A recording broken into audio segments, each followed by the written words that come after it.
Gens de la radio, gens de la boîte à images, bienvenue. Je m'appelle Amos Desesquers et je serai votre guide pour le programme Amos vous raconte son histoire. Une série de 10 épisodes portant chacun son thème. Je vais vous raconter des histoires sur les gens, les bâtisses, les débuts de notre village et les grands événements qui en ont fait une ville unique en plein cœur de la forêt boréale. Ouvrez grand vos oreilles puis montez le son.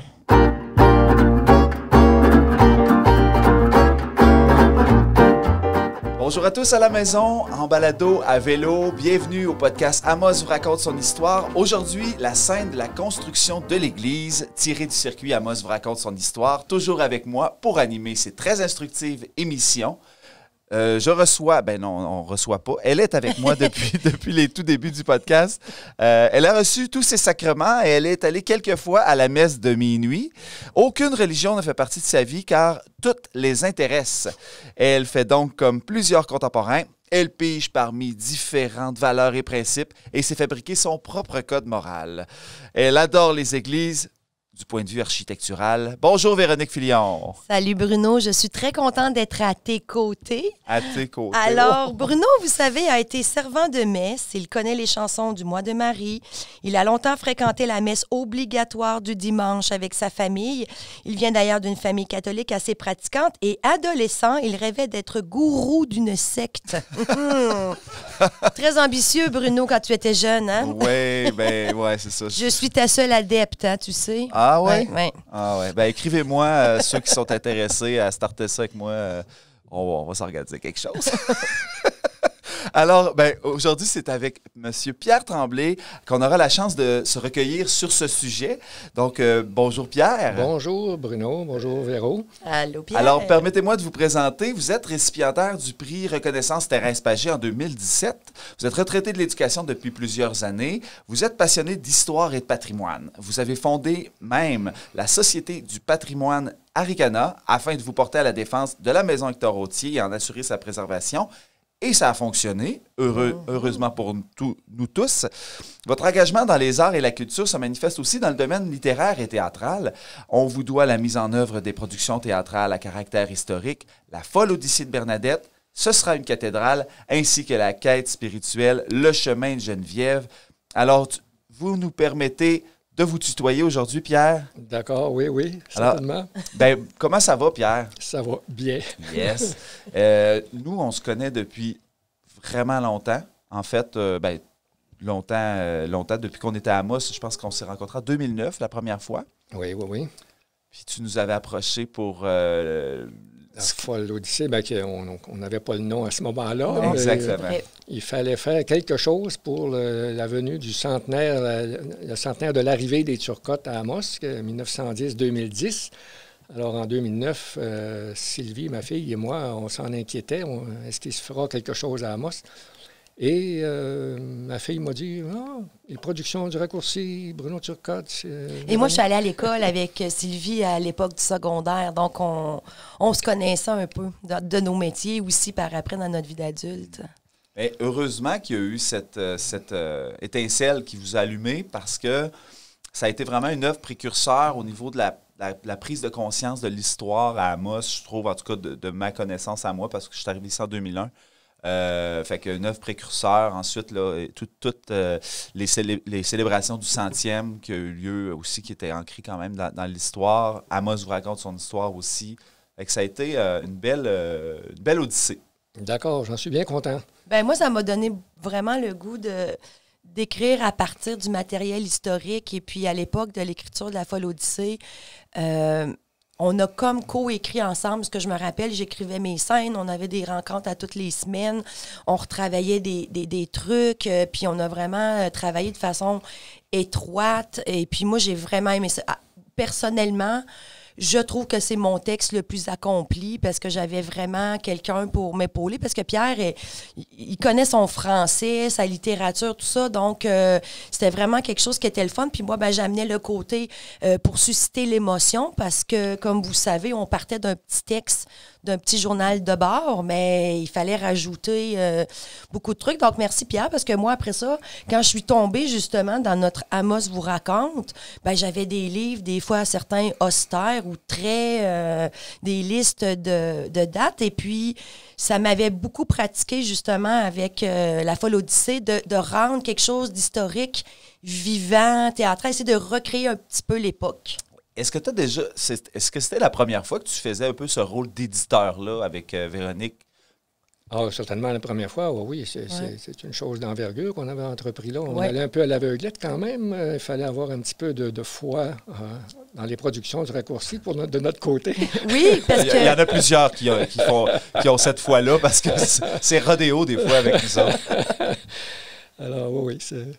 Mais ça a été un projet extraordinaire que j'espère un jour qu'on va refaire sur scène.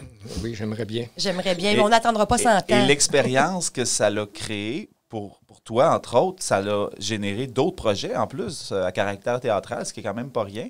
Oui, ça m'a certainement donné un élan en la matière, oui. J'ai eu la chance de faire Ce sera une cathédrale aussi, qui a été un succès populaire hallucinant. Là. Oui, il faudra reprendre aussi. Aussi ça, oui. oui. Puis maintenant, j'ai la maturité pour incarner Geneviève dans Le chemin de Geneviève. Tu penses-tu, Pierre? On verra si j'en suis le réalisateur, on verra. La maturité. C'est une question de maturité. Je me suis dit qu'à 55 ans, j'allais être mature un moment donné, là. Et il me reste 10 ans. Let's go, Véro. Alors, je tiens à remercier tous les partenaires qui contribuent à cette production du podcast Amos vous raconte son histoire. Merci beaucoup d'être avec nous, de nous supporter. Je prends également quelques instants pour vous demander à les gens qui nous écoutent à la maison, en voiture, si vous avez, prenez le temps, s'il vous plaît, d'aimer notre vidéo, de la partager, de mettre un commentaire, parce que vous savez, tout l'algorithme Facebook permet, quand c'est commenté ou partagé, d'être plus vu, davantage vu sur les réseaux sociaux, également sur YouTube. Puis ça nous donne un sacré beau coup de main pour donner de la visibilité à ce podcast-là, pour en apprendre davantage sur notre histoire et sur les aventures qu'Amos vous raconte, son histoire, ont provoqué au fil des années. Donc, merci de bien partager et d'aimer notre page. Et vous savez que toutes les émissions d'Amos vous raconte son histoire, le podcast, sont disponibles sur le site internet amosvouraconte.com.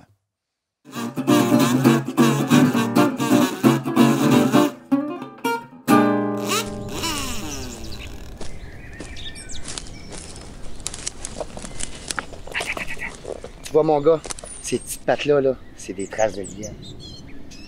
Ceux-là, c'est des traces de renard. Ceux-là...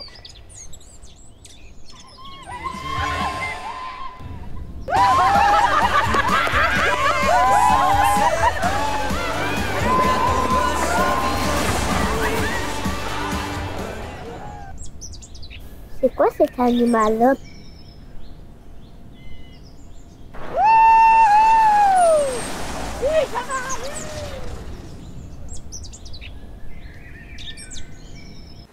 Bien, bonjour, Madame Turcotte. Appelez-moi donc Bartine. Tout le monde en ville m'appelle comme ça. Bienvenue au centre de camping, Bertine. Qu'est-ce que je peux faire pour vous aider? Mon ami, je vous assure que les temps sont bien trop durs, mais on n'est pas découragé. Dans pas long, on va camper. Ernest veut du Polaris puis une grosse génératrice, un côte à côte et un trailer pour éviter le ramanchant. Je vous propose un tour du magasin. Si vous avez des questions, gênez-vous pas, Bertine. Vous avez des beaux produits, aidez-moi à faire le tri. Des roulottes et des VR, vraiment tout pour le plein air. Des slingshots et des pictouilles, des remorques pour le gros stock. Sans parler de vos VTT, je sais pas me décider. C'est pas tout. On a encore bien d'autres choses pour agrémenter votre été. J'ai bien vu que pour les soupers, vous avez des beaux foyers. Puis toutes sortes de barbecues avec les kits, voyez-vous. Il y a des sauces et des épices, vous êtes vraiment de service. Je vous dis que vous êtes les kings dans vos centres du camping. Ça va venir, on sera bien préparé. Moi j'ai toujours le cœur gai, puis j'ai bien hâte d'aller camper. Et on a aussi tout ce qu'il vous faut pour l'hiver. Du camping en hiver? Ben non, mon petit gars, on a aussi des motoneiges.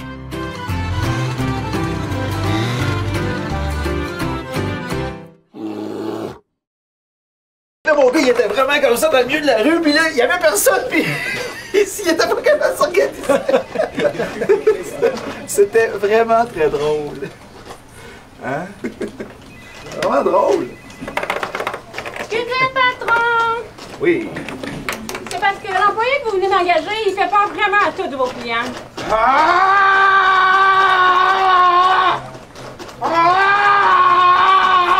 C'est parce qu'on a des machines qui font 100 copies minute, capitaine! C'est monsieur, capitaine! En tout cas, lui, au moins, il travaille. C'est pas comme d'autres. C'est parce que je t'en pose, moi, là?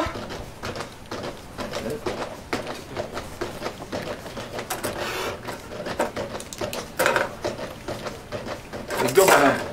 Rendement! Let's go! Pour tous vos besoins en impression. Imprimerie Aricana.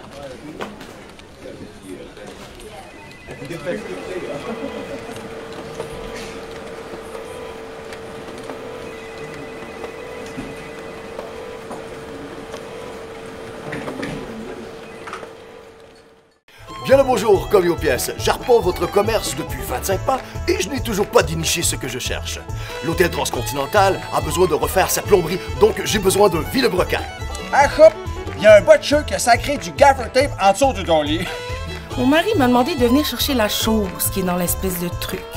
C'est comme gros, mais pas tant. Je cherche quelque chose qui fait tac tac tac tac tac tac tac. Un ballon à chaîne. C'est la sorte de tige dans l'affaire. Faut que ça fasse ziz. Non. Un collier de serrage et une clé à douille. Un chain block, 2 blowers. Assez foncé, mais quand même pas noir. Puis là, plus rien. Un jeu de forêt. Des cyclanes. Un truc mûche. Et un loquet ajustable. Un ratchet, 2 Westcott. Un genre de patente. Lindesh, Aucun problème. J'en ai en masse. Chez Location Amos, vous trouvez toujours tout. Peu importe ce que vous demandez ou comment vous le demandez, on l'a.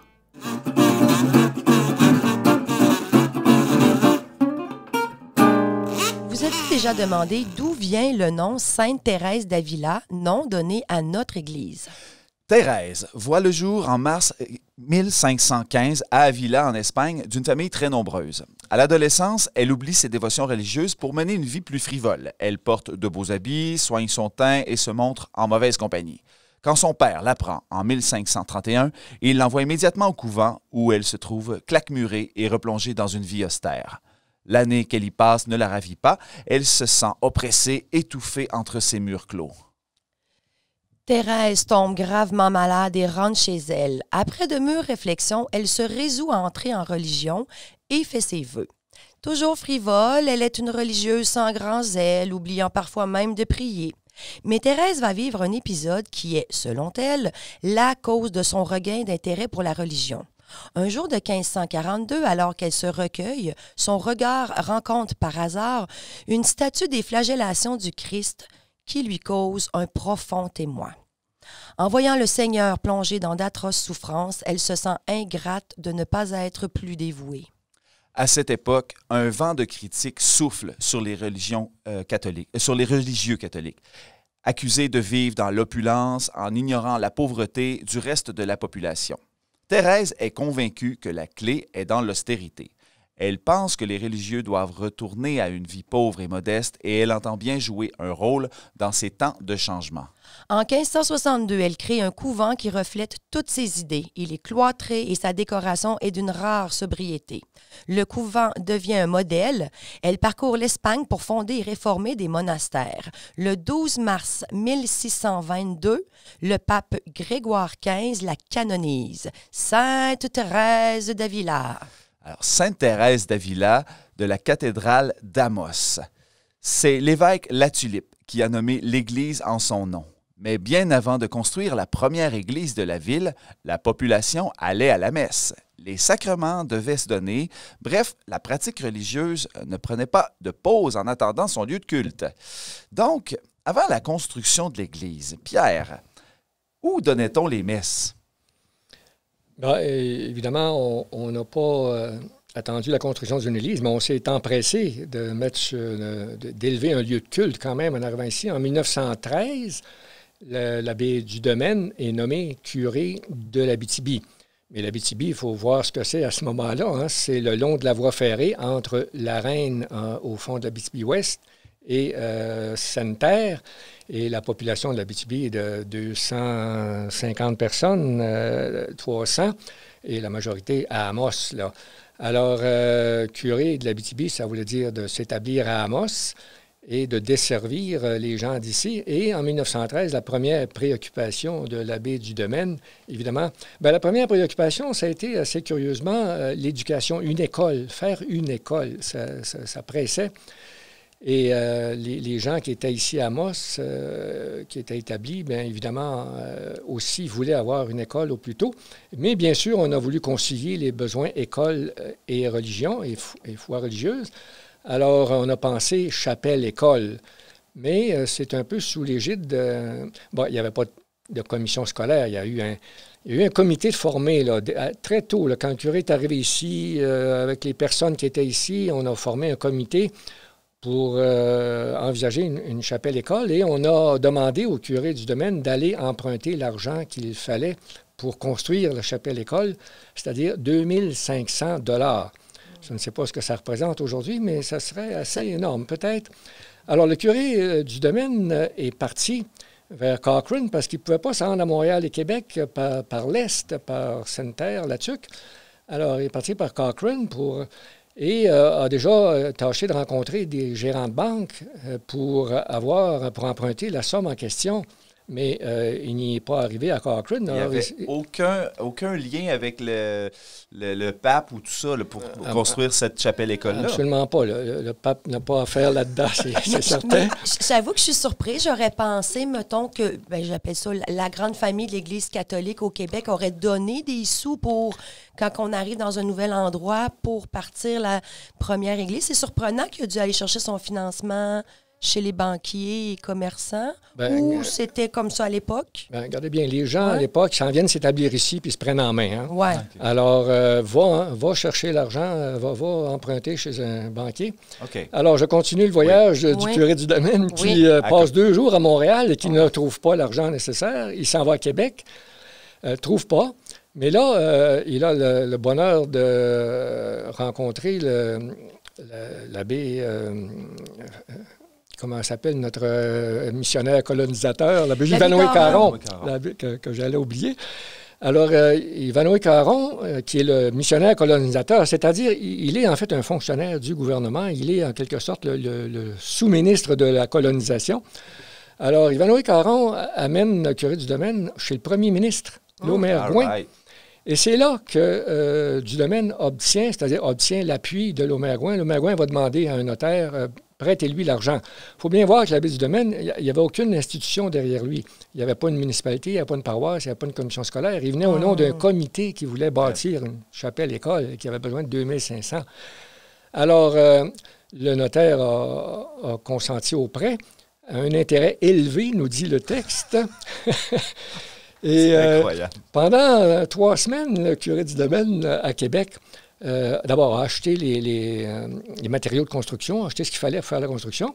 Et puis, il a fait le tour de certains autres curés. Et c'est là, Véronique, tu vas voir, dans l'Église, on s'entraide quand même parce qu'il est allé quêter, si on veut, des objets de culte pour meubler son église ou sa chapelle-école. Alors, il est donc revenu avec il y avait un wagon de train plein des matériaux de construction et des objets recueillis par l'abbé du Domaine. Alors, c'est comme ça que la chapelle-école a été possible en 1913. Et elle a été prête déjà le 21 décembre. On a fait là une première messe. Et c'était pas tout à fait prêt. Et le 25 décembre, là, la messe de minuit dans la chapelle. C'était certainement un grand moment. Hein, vous aviez des bancs sur des corps de clous. Hein. Les corps de clous, c'est des petits barils dans lesquels on vendait les clous. Et on mettait là-dessus un madrier, puis on avait là un bon banc pour la messe de minuit. C'était pas le confort, mais ça devait être très confortant pour ces quelques habitants, parce qu'on n'était pas beaucoup. C'est ça, on parlait de la rail de chemin de fer, dans le fond, puis il y avait un amoncellement de gens autour ici, de la rivière puis du chemin de fer, fait que c'était vraiment même pas un village, il y avait... Non. Ouais. Elle était située où, cette chapelle, pour nous situer un peu dans la ville? Ouais, par rapport à la ville d'aujourd'hui, elle était située, on dirait, dans le parc de la cathédrale, là, au coin, en bas de la butte, même si Monseigneur Latulippe, l'évêque du diocèse de Hélébéré, auquel le territoire d'ici appartenait, même si l'évêque avait déjà prévu un emplacement au haut de la butte tuée. Alors, pour la chapelle-école, on s'est installé dans le bas de cette butte, ce qui est aujourd'hui le parc de la cathédrale. Parce qu'on savait déjà que la chapelle-école était temporaire, que dans quelques années, l'évêque voulait une vraie église sur le dessus. Oui, on se disait que ça viendrait un jour, oui, en tout cas, oui. Alors, c'est comme ça qu'on s'est installé là. Et là, donc, c'est une école pour les jeunes hommes et les jeunes filles, les enfants aussi. C'est aussi une église. Est-ce qu'il y avait d'autres utilités? Bon, c'est une chapelle, hein? C'est-à-dire une école, c'est une maison dans laquelle le rez-de-chaussée sert de chapelle et le haut sert de logement. Chapelle et classe pour les enfants, qui ne sont pas non plus extrêmement nombreux. Là. Puis c'est il y a une seule classe. Tous les enfants de première à sixième année sont dans cette classe-là. Et le haut sert de logement pour le curé au départ. Okay. Enfin, le curé va pouvoir se loger, alors que jusque-là, il n'était pas là depuis longtemps, de toute façon. Alors, il était logé dans des familles qui voulaient bien le prendre quelque temps. Alors là, il va être installé au-dessus de la chapelle, en définitive, ou de la classe aussi. Et le curé va même faire la classe. On dit 2 heures par jour, et il faisait la classe quand il était là, parce que souvent, il devait aller un peu le long de la voie ferrée, là où il y avait des personnes à desservir. Alors, puis il y avait une fille d'Amos qui faisait la classe, qui était assez instruite pour pouvoir faire la classe aux enfants. Alors, moi, dans les livres, on disait que c'était Mademoiselle Lafleur, la première institutrice. Elle était arrivée avec...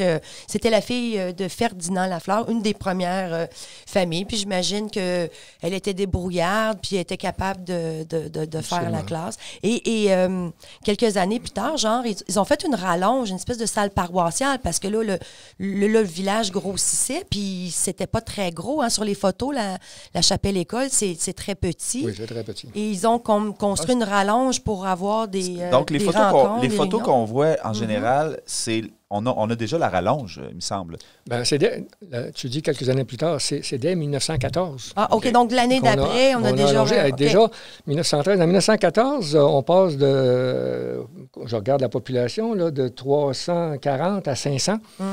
Alors, ça prend déjà un plus grand espace. Alors, on fait, oui, cette rallonge qui va particulièrement servir de chapelle. Donc, tout ça avant la construction de l'église, et c'est fascinant juste d'imaginer, justement, tu parles de 250, 300, 500 habitants. Il n'y avait pas de trottoir ou peu de trottoirs carrossables, comme on dit. Ouais. Fait que c'est vraiment fascinant d'imaginer ça. Mais ça a pris donc un peu moins de 10 ans. Donc, en 1921, il y a eu la décision de construire l'église, la vraie église, finalement. Non. Pas en 1921, en 1918. Ah oui, OK. Bon, parce que de 1915 à 1918, la population explose. On passe de 550 environ à 1700. OK. 3 fois plus de monde. 3 fois plus. Bon, ça comprend les enfants, là, mais les enfants vont à la messe aussi, là. Hein? Alors, ça explose, et ça explose comme ça dans tout l'Abitibi. Alors, l'Abitibi apparaît à ce moment-là aux gens comme étant une terre d'avenir là, extraordinaire. Là, on se dit, ça va grandir, ça va grandir. Ça va continuer de tripler comme ça. Ça va aller vite. Alors, en 1918, là, il y a déjà un comité qui se dit il nous faut une église. Et ça va être long avant d'arriver à une décision finale parce qu'en 1919, sur la fin de 1919, en décembre, on a construit une école entre-temps. Là. En 1916, les religieuses de l'Assomption sont arrivées. On a construit une école primaire. Ça a libéré la chapelle-école, si vous voulez. Mais en 1919, l'école en question va brûler, va passer au feu. Alors là, tout le monde se demande, qu'est-ce qu'on fait? Est-ce qu'on reconstruit l'école avec une chapelle qu'on pourrait faire plus grande pour servir d'église ou encore de chapelle-école? Est-ce qu'on fait une église à part? Les gens se questionnent, puis ils se questionnent sur ce qu'ils sont capables de payer aussi. Hein? Oui. Alors, puis, il existe à ce moment-là une municipalité, puis il existe une commission scolaire. Oui. Alors, la commission scolaire... Bon, c'est pas dans le contexte d'aujourd'hui, là où il y a un ministère de l'Éducation puis des commissions scolaires. La commission scolaire, c'est quelque chose de très, très local, mais c'est un organisme dûment constitué légalement. Alors, la commission scolaire décide qu'on va reconstruire une école, mais avec les moyens de la commission scolaire. Alors, il n'est pas question d'une chapelle qu'on va agrandir. Alors, il faut donc penser, on avait pensé à ce moment-là, prendre l'ancienne chapelle-école puis l'agrandir encore. Puis, mais déjà, en 1918, on avait demandé à l'abbé du Domaine, les gens qui s'occupaient de la chose, on demandait à l'abbé du Domaine de contacter un architecte, puis d'aller voir des églises, puis on envisageait la solution église, hein, quitte à la construire de façon progressive. C'est-à-dire, on va commencer par faire un sous-sol. on va s'en servir autant d'années qu'il faudra, puis quand on sera capable de se payer Oui, on rajoutera des étages au fur et à mesure que la richesse va arriver. C'est juste un étage, en définitive, assez élevé. On la rêve, notre église, pendant ce temps-là. C'est ça. Alors, on avait toutes ces solutions-là à l'esprit, mais Monseigneur La Tulipe a presque mis le poing sur la table pour dire hey, ça presse, ça vous prend une église. Regardez, il y a du monde dans votre... Ben oui, 1700, là, ça fait plusieurs messes par jour le dimanche, ça, là. Oui, mais une solution qu'on avait, c'était qu'il y avait un curé et il y avait un vicaire. Avec deux. À l'époque, les prêtres ne pouvaient dire qu'une messe par jour. Alors, même le dimanche. Alors, pour une population de 1700 personnes en 1918, qui est rendue plus élevée un peu plus tard, il y a 2 prêtres. Alors, on peut faire 2 messes le dimanche. Et on s'est dit qu'un 3e prêtre, on appelle ça des vicaires, hein, le curé, les 2 autres, c'est des vicaires. Alors, on s'est dit un 2e vicaire va aider à faire une messe de plus, puis ça va compenser pour le manque de place dans l'église. Il s'agit de multiplier les messes dans la même église, ça va aller, dans la même chapelle-école qui était grande. Bon, alors, on a brassé tout ça, mais en fin de compte, on a pris la décision qu'on était capable de se payer une église et qu'on allait construire une église. Alors, la décision est venue, est tombée. C'est réglé. Puis, il a fallu convaincre Monseigneur, quand même, Monseigneur La Tulipe, qu'on était capable de payer une telle église. Parce que là, on avait déjà fait du chemin avec Beaugrand-Champagne. Puis, ça, c'était un architecte de Montréal, Aristide Beaugrand-Champagne. Je serais curieux de savoir moi-même comment le curé du Domaine a-t-il connu cet architecte. Ça doit être dans son voyage, le premier voyage avec l'abbé Caron et tout ça. Je ne sais pas du tout. Là. Il n'y a rien qui nous le dit. Il était populaire, là, cet architecte-là, non? Il n'avait pas déjà une réputation, peut-être? Oui, il était connu en milieu d'église, certainement, parce qu'il avait construit à Montréal déjà une église en 1915. Pardon. Il avait construit une église d'un style assez curieux pour les gens d'ici. Alors, certainement que ça avait fait parler et que tous les membres du clergé connaissaient. Alors, ça, c'est l'église Saint-Anthony, qui existe toujours, qu'on peut voir. Ceux qui se promènent à Montréal, quand on va sur le pont... Voyons, le nouveau pont qui vient d'être construit, là. Champlain, là, on la voit toujours quand on passe. Oui. Moi, je la vois régulièrement quand je passe par là, finalement. Bon. Donc, avant de parler d'Aristide Beaugrand-Champagne, moi, je voulais qu'on parle de la vision de l'évêque, Monseigneur La Tulipe, sur l'emplacement de l'église à Amos. Il y avait une vision, il y avait un rêve, lui, par rapport à l'emplacement à Amos comme un endroit religieux, un endroit de prédilection pour la religion catholique. Oui, dès 1911, quand il est venu, il avait comme mission, de la part du gouvernement du Québec, même lui et l'abbé Caron, qui était un fonctionnaire du gouvernement, en toute fin pratique, ils avaient pour mission d'établir où seraient les centres de colonisation le long de la voie ferrée. Alors, on avait établi avec eux que Amos serait le premier endroit de colonisation. Et Monseigneur, déjà à ce moment-là, semble-t-il, l'histoire nous dit qu'il avait repéré que la butte sur laquelle serait l'église. Et alors, c'est là la butte sur laquelle elle est présentement. C'était l'endroit choisi dès 1911. Alors, il n'y avait pas beaucoup de questions à se poser en 1922. C'est là qu'on allait la bâtir.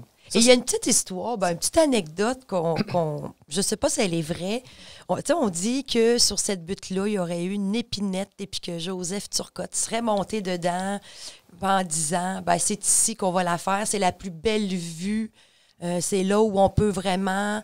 on pourrait voir plus tard toute la ville qui se place autour de cette butte-là. C'est-tu vrai, ça, Joseph puis l'épinette? J'ai lu l'histoire. Oui, hein?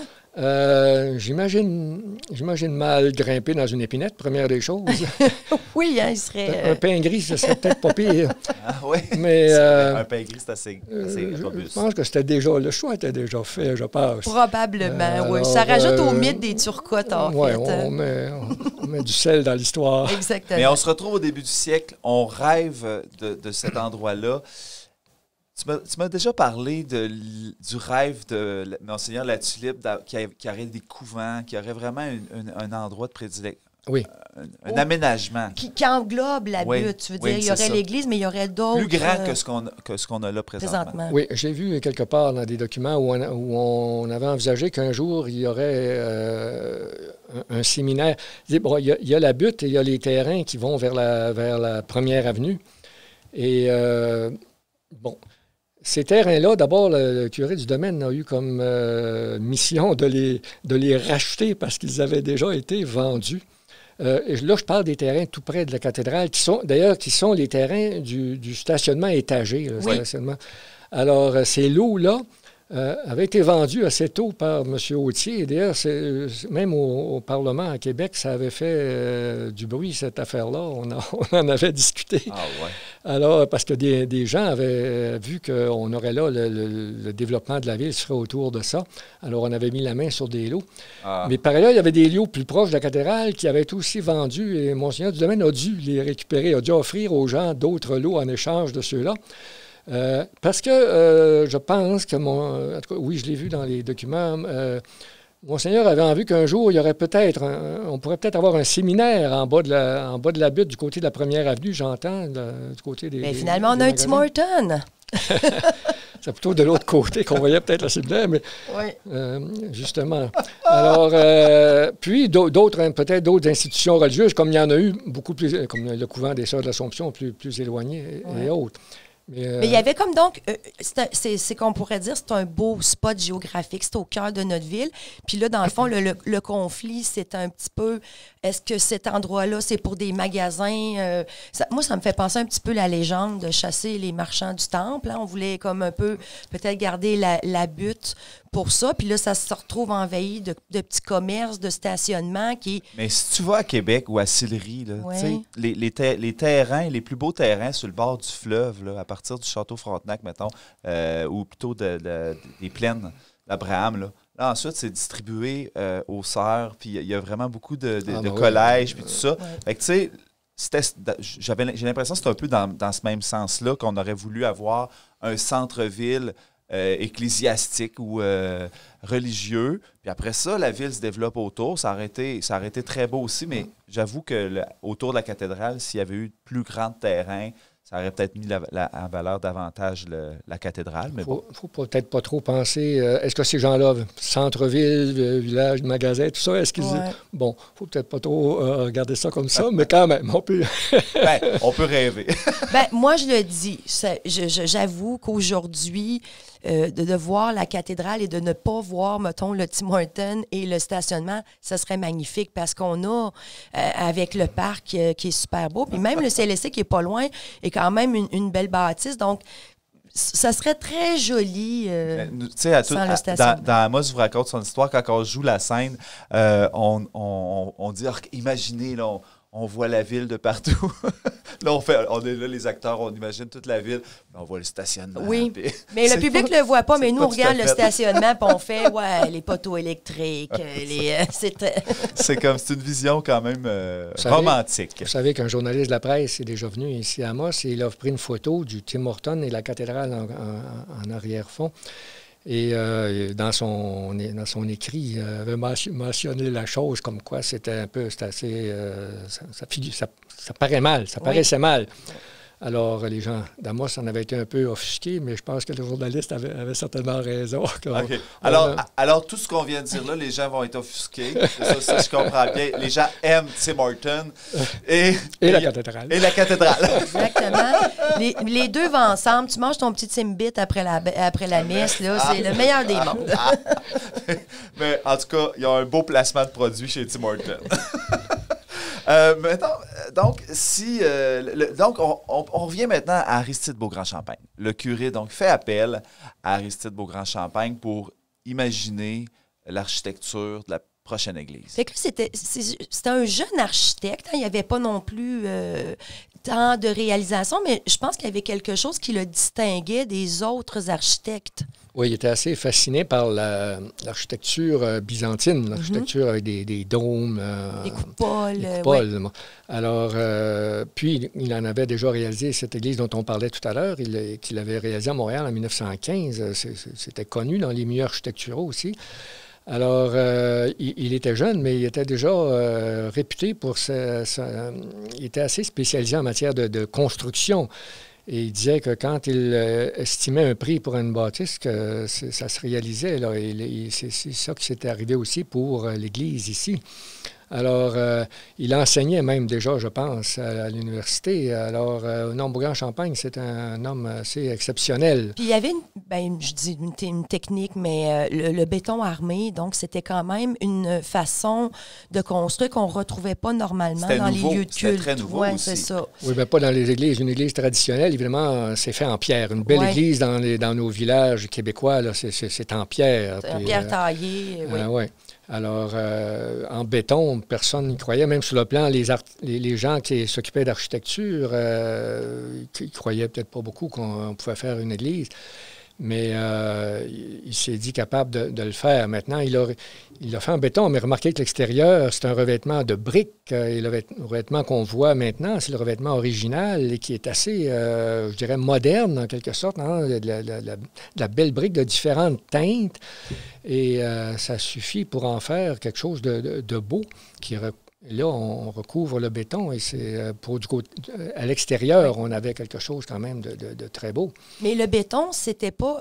Oui, comme tu dis, c'est un matériau qui n'était pas vraiment utilisé dans les églises parce qu'on utilisait les pierres, mais le béton n'était pas non plus un choix du hasard. Je pense que, si tu veux nous parler un petit peu des incendies, des feux de forêt, c'était peut-être pas un hasard d'avoir choisi ce matériau-là non plus parce que l'évêque La Tulipe avait vécu, pas longtemps avant, je crois, un gros incendie. Ben, pas tout à fait. C'est qu'en 1918, quand on commence à faire la conception de l'église, ça se passe entre Bourg-en-Champagne et le curé du domaine. Il y a une correspondance. Et déjà, on envisage le béton. Et oui, c'est le curé du domaine qui avait la préoccupation des incendies, là, parce qu'au Québec, il y en avait eu dans les années précédentes beaucoup d'incendies. Je me demande si dans une année, il n'y a pas une vingtaine d'incendies dans des villages. Des fois, c'est le village entier qui y passe, dont l'église. Alors, le curé du domaine voulait absolument éviter. Là. Donc, la réputation de Bourg-en-Champagne en matière de béton a probablement été la raison de son approche par le curé du domaine. Alors, mais pour ce qui est de Monseigneur La Tulipe, lui, c'est l'incendie, le fameux incendie qui a détruit complètement la ville épiscopale de Hélébéré. C'est en 1921. Là. Déjà, l'église était ici, c'était convenu qu'elle serait en béton, là. Alors, disons, ça n'a pas influencé. L'incendie, mais quand il est arrivé, c'était malheureux, a comme confirmé, des fois, de dire « Oh, on a fait le bon choix. » Certainement, oui. Et même, il était question qu'on propose à Monseigneur La Tulipe de prendre Amos comme siège épiscopal, mais je ne pense pas que ça se soit fait officiellement. Là, mais ça apparaît quelque part dans les histoires, là. Donc, son style, ses matériaux, là, il y avait un budget qui allait avec ça. Est-ce que la population, à cette époque-là, avait embrassé le projet de façon spontanée? On peut peut-être dire oui. Il n'y a pas de nouvelles ou d'écrits qui nous montrent qu'il y a eu de très grandes disputes, mais parmi les gens les plus concernés, les notables, je dirais les commerçants, les gens peut-être plus en moyen que d'autres, il y a eu de la réticence de la part de certains. Il y a un commerçant assez connu à Amos, pionnier à Amos, M. Bénard, s'objectait à la construction de la cathédrale. C'est-à-dire, je dis cathédrale, mais c'est... À l'époque, c'est pas une cathédrale, c'est pas une cathédrale, pas une seconde. C'est une église. Alors, il s'objectait comme ça à la construction d'une église aussi majestueuse. Il se disait, c'est pas nécessaire d'avoir une église comme ça pour rendre hommage à Dieu. Là. On est capable de le faire avec des choses plus modestes. Plus modeste. Mais c'est dans la tradition de l'Église quand même que des populations, même très modestes, veulent rendre hommage à Dieu par des monuments grandioses. Et tout le développement artistique de l'Europe est presque basé sur les développements, les bâtiments religieux, parce que les artistes avaient là une occasion de s'exprimer dans l'architecture religieuse et dans la peinture. Et on pense à l'Italie, toute l'Europe. Alors, voyez-vous, ici, donc, les gens ne sont pas en reste avec les autres. Ils voulaient une église, une belle église qui serait un bel hommage. Moi, j'ai lu dans des documents qui m'ont été remis par la famille de Emery Sicard que lui aurait été un petit peu au début opposé à ça. Bon, c'est le meilleur ami à Bénard. Oui. Bon, probablement qu'ils se sont crinqués l'un l'autre autour d'une petite frette, mais c'était un forestier, donc un gars qui faisait du bois, tout ça. Et paraît-il que, bon, il a dit au curé du domaine que c'était peut-être trop gros, ça n'avait pas d'allure, peut-être que lui préconisait l'église de bois et de pierre, mais que l'abbé du domaine lui a fait une petite phrase pour lui suer un petit peu les ouïes et lui rappeler que c'était pas à lui de se mêler de ça. Et après, selon la famille, ça c'est un fait, il a fourni les bancs de bois qui étaient dans l'église et que sur les chantiers, les plus beaux morceaux, les plus belles planches étaient réservées pour le curé parce qu'il fallait laisser sécher ça là. Puis il s'est dit, je vais regagner mon ciel en donnant les bancs gratis à l'église. Eh oui, c'est comme ça que ça se passait. Dans le temps, oui. Donc, juste quelques chiffres, là, parce que là, l'église, on la connaît, même qu'on va on la voit à l'écran présentement. Donc, c'est 160 pieds de hauteur, dôme de 100 pieds de diamètre, 14 mois de construction des fondations jusqu'aux feuilles de cuivre sur le dôme, un budget de 124 000 $ en 1921 et environ 900 places. Mais je ne sais pas d'où vient le chiffre de 160 pieds de hauteur. OK, parce que ce serait 100 pieds, 105, 110. OK. Par ailleurs, on a érigé là-dessus une croix assez imposante qui, elle, va, si on veut mesurer jusqu'au bout de la croix, on va ajouter des pieds, mais 160. Ça ne va pas jusqu'à 160. Ça ne tient pas du tout. Là, je ne sais pas d'où vient ce chiffre. Est-ce que la croix... Il vient d'Amos vous raconte son histoire. Qui vient de Wikipédia. C'est des histoires. Je suis sûre que je l'ai pris à quelque part. Tu parles de la croix sur le dôme. Moi, j'ai entendu et j'ai lu aussi que plus tard, là, il y avait une certaine époque, une jeunesse dans les années peut-être 50-60, que c'était une espèce de petit défi d'adolescent d'aller grimper sa coupole pour aller faire son... On peut pas dire ça à l'écran, Véro. Oui, c'est vrai. Les jeunes d'aujourd'hui qui nous écoutent, vous pouvez plus le faire. Ils ont enlevé les échelles. Mais moi, je pense que c'est dans le livre de Michel Pajot qui était écrit cette petite anecdote qu'il y en avait des jeunes garçons qui montent, pas sur la croix, mais qui montaient pour aller montrer qu'ils n'avaient pas peur des hauteurs. C'était un défi. As-tu fait ça, toi, Pierre, dans ta jeunesse, aller... D'abord, ma jeunesse ne s'est pas passée à Amos. Alors, mais j'ai lu, on a entendu la même chose. On peut lire ça quelque part. Oui, ça se peut que ça soit... Ne le faites pas, c'est très dangereux. C'est étonnant, d'ailleurs, qu'il y en a qui ont eu l'idée. Ben, c'est monumental, cette église. C'est quand même... c'est la... c'est dur de comparer. Beau en plus quand on la voit de très loin en arrivant à Amos. J'avoue que j'aurais aimé dans ma vie la voir avec le dôme de cuivre, de voir cette couleur-là, le reflet du soleil, le fait que ça brille, ça devait, parce qu'on l'a toujours connue verte à cause... oxydée. Oui, c'est ça, mais ça devait être de toute beauté, hein, de voir ça en cuivre. Je ne sais pas si c'était beau, mais en fait, en 1962, on l'a refait complètement, le dôme de cuivre. Oui, bien, ils n'ont pas attendu ma naissance. Ils n'ont pas attendu assez longtemps encore. Au début, donc inaugurée en 1922, cette église, est-ce qu'elle avait le même air que présentement? Là, on ne parle pas de présentement avec les briques qui tombent, mais je veux dire, les décorations, l'intérieur, extérieur, est-ce que ça ressemblait à ce qu'on connaît aujourd'hui? L'inauguration serait plus 1923, là, elle a été construite de 22-23.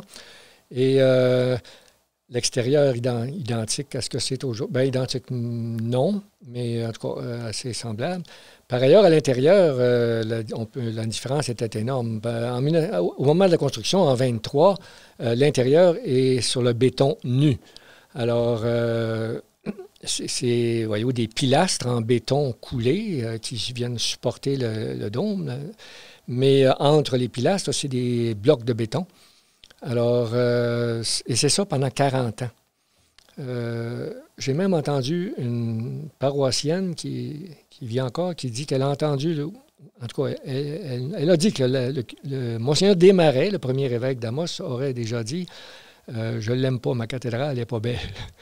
Et je serais assez d'accord avec Monseigneur Desmarais. À l'intérieur, sur le béton, imaginez le son. C'était austère. Puis là, on regarde les photos là, qu'on peut voir dans l'église même. Et c'est pas vraiment beau, je dirais. Il fallait qu'ils croient, les gens, que ça deviendrait beau un jour. Ouais. Ça manquait un petit peu de chaleur. En fait, c'était un petit peu à l'image des couvents de Sainte-Thérèse d'Avila qu'on disait au début. C'était sobre, c'était austère et par hasard, austère. ça s'est retrouvé comme ça aussi dans les débuts de l'Église. Les couvents de Thérèse devaient être plus beaux parce qu'ils étaient probablement finis en bois à l'intérieur, alors que là, on est sur le béton. Puis il faisait probablement plus chaud en Espagne parce que ça devait pas être une église où il faisait très... La température, elle devait être difficile à contrôler dans ce... Absolument. Ouais. Pierre, donc, c'est à partir de quelle année que ça a été transformé à l'image d'aujourd'hui? C'est en 62, là. Okay, donc, de 1923 à 62, donc une période de 40 ans, on va finir l'intérieur. Et je vous dirais, d'abord, les gens étaient prudents. Hein? On a voulu finir de la payer avant de s'engager dans de nouvelles dépenses. Ça ressemble à chez nous, ça. Alors, dis-moi pas que ça va prendre 40 ans avant que je finisse mon entrée. C'est ça. Et quand on s'est vu prêt mais d'ailleurs, le curé qui a été nommé à ce moment-là à la paroisse, Monseigneur Lafrenière, a eu un discours très éloquent et très... pour dire aux gens, écoutez, là, notre Église n'est pas belle, il est temps de la finir, il faut faire quelque chose, le reste en ville, c'est beau. Alors, nous autres, là, il faut s'y mettre et ça va se faire à partir de maintenant. Alors, en 62, donc, on a procédé à la finition intérieure de l'Église en envisageant qu'on serait capable de payer cette finition-là. Puis puis les éléments de la décoration intérieure, là, on parle, par exemple, le marbre qui vient d'Italie, du marbre rose. On parle de tout ce qui est petite mosaïque de céramique, les vitraux aussi. Bon, essentiellement, je suis certain que les vitraux ont été la pièce majeure, si vous voulez, de cette finition intérieure. On a fait appel à une firme française, mais qui avait déjà ici au Québec des représentants, puis dans toute l'Amérique du Nord, en fait, c'est-à-dire dans le nord-est des États-Unis, dans l'ouest du Canada, ailleurs au Québec, la firme Rowe et Frères avait des contrats de vitraux à faire dans des institutions religieuses, dans des chapelles, dans des églises. Alors, c'est eux qui ont obtenu le contrat pour les vitraux d'ici. Ils ont été fabriqués en France. Et ils ont été installés sous les soins de la firme des frères Rowe. Alors, c'est certainement une pièce majeure. Et le reste, on peut penser que c'est... je suis encore à chercher qui est l'auteur, qui est le concepteur de la décoration intérieure. Et parce que c'était un entrepreneur d'origine italienne, la firme s'appelait Carli Petrucci. C'était la fusion de deux firmes italiennes, mais des Italiens émigrés à Montréal et qui s'adonnaient à la décoration d'églises, beaucoup dans tout le Québec. Alors, est-ce que c'est Carli Petrucci qui a conçu la décoration? Le dôme, entre autres, oui. les grandes caissons du dôme, la colombe. La colombe aux fêtes du dôme. Excuse-moi, Pierre, est-ce que c'est vrai qu'il y a des gens qui disent que sur la colombe, il y aurait des noms de gens qui sont inscrits? Est-ce que c'est vrai ou... Moi, j'ai pas... je l'entends, tu le dis, d'autres m'ont dit, mais je ne l'ai pas vu nulle part. OK, personne n'est monté vérifier. Personne qui aurait pu fournir les preuves ne l'a fait.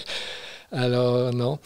Et donc, toute cette décoration un peu éclectique, là, qui est un peu est un peu byzantine, la décoration. Les vitraux, par exemple, ne sont pas figuratifs, n'est-ce pas? C'est des motifs géométriques, en quelque sorte. Et les autres éléments, dans la coupole, c'est des éléments très classiques. Vous avez des chapiteaux de colonnes. Les pilastres sont surmontés de chapiteaux corinthiens. Alors, en avant, vous avez de belles mosaïques. Ça, c'est quelque chose, je verrais très bien que ce soit Carli Petrucci qui était à l'origine de ces mosaïques qui sont à l'avant dans les 3 absides, là, la coupole au-dessus du chœur et les 2 petites coupoles de chaque côté. C'est de la mosaïque de Venise. Ça a été fait en Italie, ces mosaïques-là, et ça a été posé ici par des... Et ça, j'en ai eu de témoignages par quelqu'un encore dernièrement, que son père, qui est d'origine italienne, qui était immigré d'Italie, avait travaillé pour Carli Petrucci à poser ces céramiques. Oh. Alors... donc, tout ça, je pense, a été fait avec les moyens qu'on avait. On a fait pour le mieux.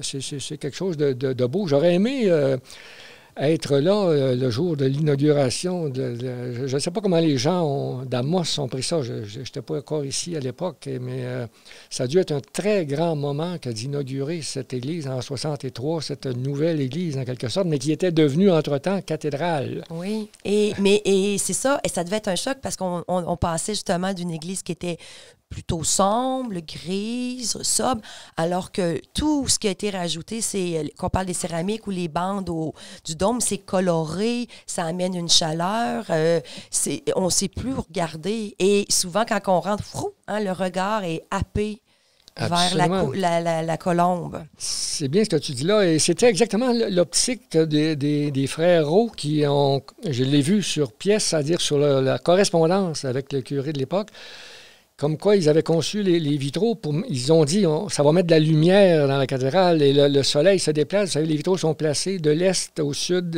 à l'ouest. Et le soleil derrière les vitraux les fait briller et ça amène une luminosité qu'il n'y avait pas.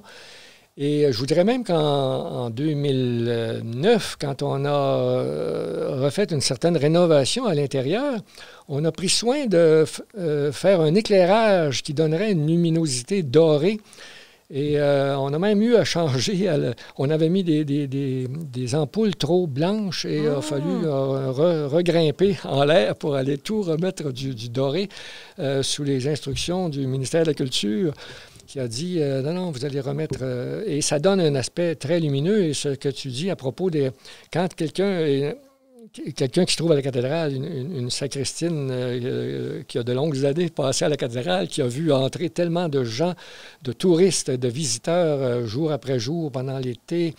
Et elle dit, les gens entrent et tout à coup, ils élèvent le regard. Et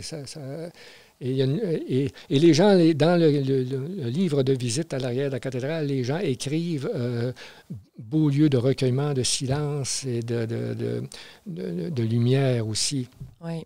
Alors, évidemment, la question de lever, je pense, tient aussi beaucoup aux grands arcs romans qui soutiennent la coupole.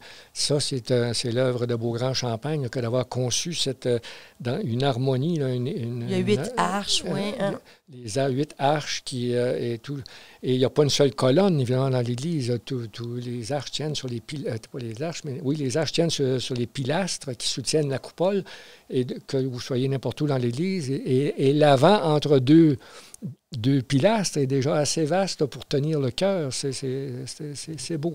On voit très bien votre passion de cette architecture-là. On donne encore des messes dans cette église? On dit encore la messe. On dit. Moi, je donne des spectacles. On célèbre. On donne des spectacles, nous autres, on donne la messe. On célèbre encore la messe. Oui, à l'église, certainement, oui. J'espère que ce sera pour longtemps. Un bâtiment comme ça a une valeur dans la mesure où son usage originel est encore est vivant. Ce serait de valeur qu'un jour, on doive en faire un musée ou quelque chose d'autre. Et tu as donné, tu t'es impliqué beaucoup dans l'Église là, pour différentes choses, mais entre autres, tu as donné des visites. Tu as offert des visites. Est-ce que tu offres encore des visites à l'occasion de l'Église? Moins, mais c'est sûr que j'ai été guide touristique pendant plusieurs années. Là, ça me plaisait de faire une telle chose. Ça m'incitait, ça me stimulait dans mes recherches, évidemment. Et qu'est-ce qu'on visite quand on va faire une visite avec Pierre Tremblay ou encore avec les agents de la Maison du tourisme Amos-Aricana? Moi, j'ai eu la chance d'en faire une visite avec toi. Je faisais Amos des Escars. Je me rappelle plus c'était quoi dans le cadre des Journées de la culture.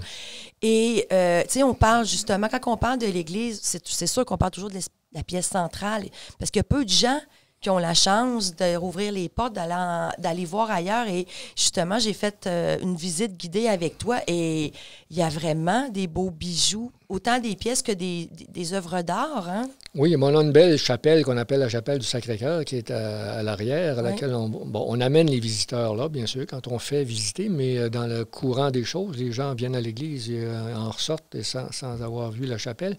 Mais il y a des œuvres d'art extrêmement intéressantes dans cette chapelle du Sacré-Cœur et certains autres endroits en arrière aussi. Pardon. Mais mais c'est ça. Bruno, tu me demandais qu'est-ce qu'on visite, qu'est-ce qu'on découvre, qu'est-ce qu'on peut découvrir dans la visite, ou ne serait-ce que, je pense que oui, on s'en va dans la crypte, entre autres. Il y a en bas une crypte qui abrite, qui loge deux cercueils, celui de l'abbé du Domaine et celui de M. Hector Autier. Alors, cette crypte avait été voulue par M. Autier et elle a été mise en place. Et on a ces deux personnes-là qui sont inhumées là. Il y en aura peut-être jamais d'autres, mais il y aurait des emplacements pour d'autres personnes, oui. Il y a quand même des projets dans l'air là, pour l'utilisation de cette crypte. Alors, il y a des objets, hein, il n'y a pas juste les cercueils, mais il y a des objets comme une chaise, des trucs qui appartenaient justement à la famille du curé du domaine. Des objets qui ont appartenu au curé, qui ont été utilisés par le curé du domaine alors qu'il était ici comme curé, là, oui, objets qui ont servi dans la sacristie pour la messe, ou bien la fameuse chaise berçante aussi, qui était plutôt personnelle à ce moment-là. Oui. Oui. Moi, j'ai une question que beaucoup de gens me posent au cours du spectacle. La fameuse crypte, tout le monde sait que le curé du domaine est là, mais il y a beaucoup de monde qui se disent, mais pourquoi que M. Autier est là, puis pourquoi que juste lui? Qu'est-ce qu'il fait là, finalement, dans la crypte? Parce que c'était pas... ça n'avait pas rapport avec le fait qu'il fréquentait l'Église plus que d'autres. Donc, est-ce que tu sais répondre à cette fameuse question? Qu'est-ce que Hector Autier fait dans la crypte? Il dort. Oui, ils sont aussi. Faut pas parler fort. Mais avant il nous écoute. Moi, je suis contente qu'il soit là parce qu'on le surnomme le père de l'Abitibi. Alors, on se dit, c'est super, mais quand il a réservé, disons, son cercueil-là, il ne savait pas qu'il allait se faire appeler le père de l'Abitibi et tout ça. Mais la crypte, elle est due à M. Autier. Hein. Il en est la cause directe parce qu'un jour, on lui a demandé, la paroisse lui a demandé de céder des terrains pour agrandir le cimetière, ce qu'on appelle le cimetière actuel, le long de la route 111.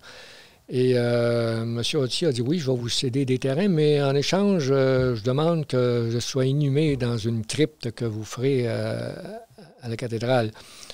Et quand la crypte, ça a pris du temps, là, on a utilisé les terrains, mais... la crypte, ça a pris beaucoup de temps avant. On a eu des plans. J'ai vu des plans de crypte assez élaborés, quelque chose de beau, de grand, élaboré par un architecte. Et on n'a jamais pu se permettre une belle crypte. Et les lieux ne se prêtent pas beaucoup à ça non plus. Le sous-sol de la cathédrale n'est pas un endroit utilisable beaucoup. Hein, et on est sur le roc. Et il n'y a pas grand espace là. Alors, je suppose, et là, je peux juste le supposer, que quand on a vu... peut-être la fin du curé du domaine approcher, c'est peut-être là qu'on a décidé de faire la crypte, mais à ce moment-là, la crypte, c'était uniquement les espaces pour introduire les cercueils, sans autre décoration. Et bon, le curé du domaine a décédé, a été inhumé là, M. Autier a été inhumé, et... C'est seulement par la suite, c'est lors du 75e anniversaire de la construction de la cathédrale qu'on a terminé la pièce de façon agréable pour qu'elle puisse être visitée. Est-ce que quelqu'un peut, donc, est-ce que cette crypte-là, elle est comme ouverte à tous? Est-ce que quelqu'un pourrait dire, moi, j'ai le budget, le désir et la mégalomanie? Tu veux dire toi? Oui, de me retrouver dans la crypte. Tu peux faire la demande. Si quelqu'un, merci. Ça va être ma prochaine demande de subvention. Si quelqu'un a un bon budget pour nous faire une très belle crypte, je pense bien qu'on pourrait accepter. Okay. Puis si je comprends, on peut faire comme M. Autier, avoir quelque chose et faire un troc, quelque chose qui vaut... un beau grand terrain, un lac, quelque chose. M. Authier, et là, c'est personnel ce que je vous dis là, mais M. Authier, j'apprécie qu'il soit là pour la raison suivante. Quand l'Église a été inaugurée, l'Église qui n'était pas cathédrale, en 1923, il a dit « Ce sera un témoignage de la foi religieuse des pionniers ». Il a bien spécifié foi religieuse. Et je trouve ça admirable. Et pour moi, c'est la base de tout ce qui se fait encore présentement. Il faut que l'Église soit un témoin. Il faut reconnaître la foi religieuse des gens. Et il y aurait long à dire, là, on ne s'embarquera pas là-dedans, sur la force de la foi religieuse pour la vie des pionniers, la vie des colons, de tout ce qui a suscité la colonisation. Alors...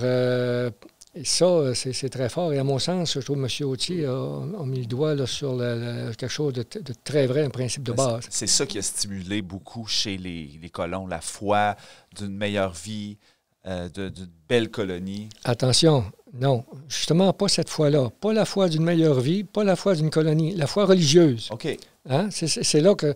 Évidemment, il y a cette autre foi-là aussi. Il faut vouloir un avenir. L'un sert bien l'autre. L'un sert bien l'autre, mais la foi religieuse vient couronner le tout, là, et donne peut-être une force que ne donne pas la foi ordinaire. Normalement, on se décourage, on sac notre camp. Alors, mais si vous avez la foi religieuse, vous croyez en la providence, vous vous dites demain sera meilleur parce que la providence, mais même si demain n'est pas meilleur, vous continuez parce que vous vous dites demain sera encore meilleur. Mais la foi religieuse, elle transcende, elle est au-delà de la foi ordinaire, de la foi profane, temporelle, si vous voulez. Et je suis content que M. Authier ait précisé. Est-ce que à Amos, dans toute son histoire, dans les débuts, moi j'avais lu qu'il y avait aussi quelques personnes anglophones, donc peut-être qu'il y avait des protestants. Est-ce qu'il y a déjà eu une petite chapelle, une petite église, mais d'autres foi religieuses? Tu sais, à Val-d'Or, on sait que synagogue, il y a eu l'église orthodoxe, tout ça. Est-ce que nous, à Amos, à un moment donné, il y a eu autre chose qu'un lieu pour la chrétienté? Je ne crois pas. Je n'ai rien vu à cet effet-là. Sinon, pour les églises pentecôtistes, qu'on peut dire. Là, le centre chrétien. Centre chrétien, là. Et ronde aussi, leur bâtisse. À part ça, là... Non, fait qu'on a tout le temps eu... on parle aussi de l'église Christ-Roi, mais qui est aussi une église catholique. Puis là, parce qu'il y a eu d'autres paroisses. Une fois qu'Amos s'est développé, il y a eu, je pense, 7 paroisses au total à Amos. Peut-être pas des paroisses ou des pas à Amos, la municipalité. Il y a eu 2 dans les villages autour, si tu comptes les villages autour. Mais là, on est rendu la zone d'Amos va comporter 21 paroisses. Moi, il y a un autre building, parce qu'on parle justement de religion catholique. L'Évêché, je trouve personnellement qu'il est très bien situé au bout de la Grande Rue. C'est une belle bâtisse imposante avec la rivière en arrière. Moi, je trouve ça magnifique. Est-ce que notre évêché est assez conventionnel parmi tous les évêchés ou lui aussi, il y a un petit quelque chose de différent ou de... Je n'ai jamais fouillé beaucoup. C'est sûr que c'est un bâtiment qui est intéressant, qui est beau à voir, qui est bien situé, puis qui est beau dans son environnement, c'est certain. Maintenant, pour le comparer à d'autres, je ne sais trop. Jamais on a parlé beaucoup d'originalité à cet égard-là. Et les évêchés, bien souvent, dans d'autres diocèses, ont été des bâtiments énormes. Là. Il y a des diocèses qui avaient des moyens. Là, Il y a des paroisses qui avaient des moyens, puis il y a des diocèses qui avaient des moyens qu'on n'a jamais eu en Abitibi. En Abitibi, les églises sont relativement pauvres, modestes, en tout cas. Alors, donc, pour l'évêché, je peux simplement dire que c'est un beau bâtiment qu'on peut être fier d'avoir sur notre territoire et qu'on devrait, bien sûr, protéger dans son environnement, le garder là. Et donc, j'ai vu, ils ont rénové à un moment donné le toit, ils ont remis ça en cuivre. Mais c'est quand même fascinant, dans le petit village d'Amos, qu'on considère qu'une ville maintenant, d'avoir été le lieu d'un évêché, justement, d'une cathédrale. C'est quand même pas ordinaire, ça. Ça, il y a quelque chose de spécial. C'est-à-dire que, il s'est passé des choses semblables ailleurs dans le Québec. C'est-à-dire que vous commencez une région avec Amos en est le chef-lieu, en quelque sorte, l'Abitibi. Mais là, le développement, tout à coup, il prend une autre allure. Le développement économique se passe ailleurs. Moi, j'ai vu ça à Kamouraska, là, Rivière-du-Loup, dans ce coin-là. Alors ici, c'est ce qui se passe. Le développement de population, l'augmentation va être du côté de la faille de Cadillac, c'est-à-dire de Val-d'Or-Rouen. Hein? Alors, l'Abitibi, Amos a perdu son importance, mais au moment où il a été décidé qu'Amos serait le siège d'un diocèse, vous savez, c'est en 1938 qu'il a été, à la fin de 1938, qu'on a établi Amos comme siège du diocèse. Bon, déjà, même en 1914, quand Monseigneur du Domaine fait sa chapelle-école, quand le curé du Domaine travaille pour la chapelle-école, déjà, je l'ai vu encore dernièrement, il envisage, il se rappelle que son évêque, ça fait pas longtemps, ça fait juste un an que son évêque lui a dit « c'est un diocèse que je vous envoie fonder ». Alors, il dit « je sais quelle était ma mission ». Qui dit diocèse, dit cathédrale. Bon, en 1922-23, c'est certain que cette idée-là habitait le curé du Domaine à plein. On ne le voit pas dans les documents rares, sauf dans un écrit du curé du Domaine lui-même.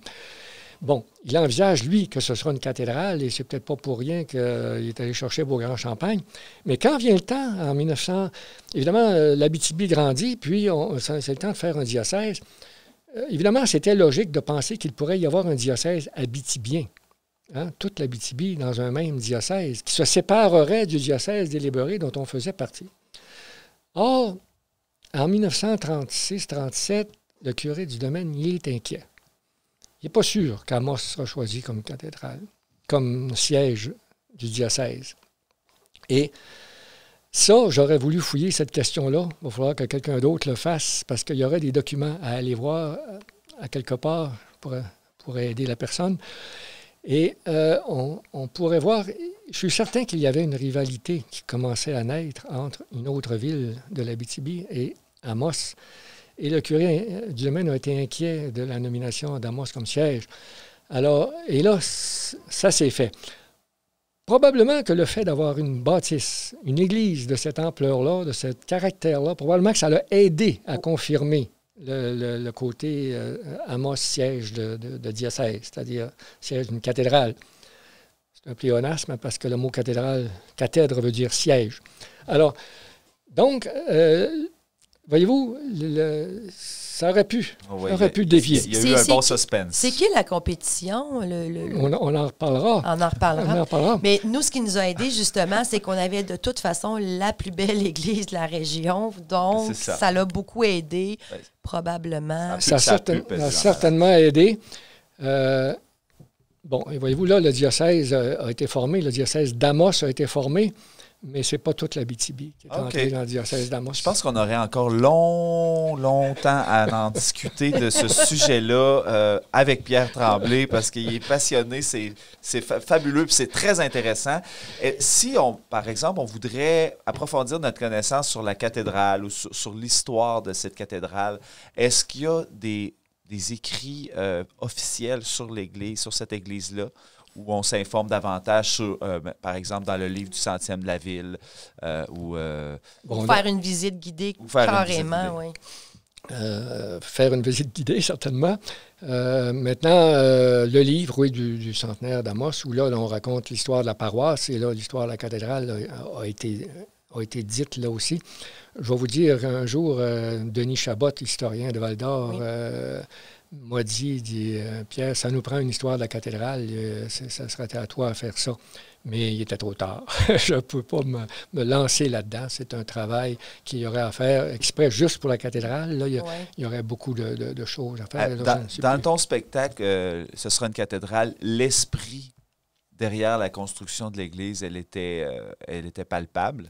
Ouais. Est-ce qu'il est édité, ce texte-là? Non. Il n'est pas rendu disponible non plus? Non. Un jour, peut-être. Un jour, peut-être. Une fois, ça vous prend une Il faudra sortir tout ce qu'il y a de ton ordinateur, Pierre.